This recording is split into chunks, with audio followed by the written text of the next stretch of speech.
Aryan Record.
बड़ी दिन के बाद एगो कुटुम आइल है ओहो साला रिश्ता कैंसिल कर गेल। ओहो साला रिश्ता कैंसिल कर गेल।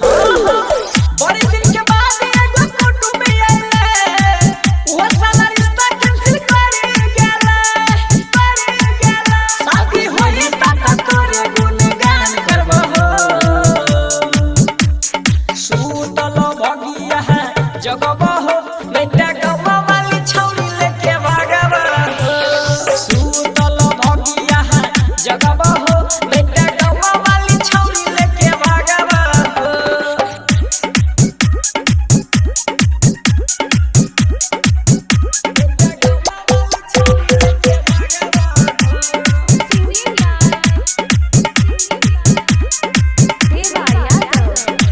सबर करिए अब के ताना हो हमरा से बढ़िया रहले जीताना हो।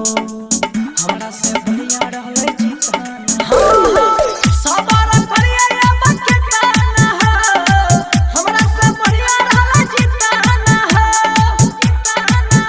देवा यादव के न तू हराब हो सुतल भगिया जगबहो।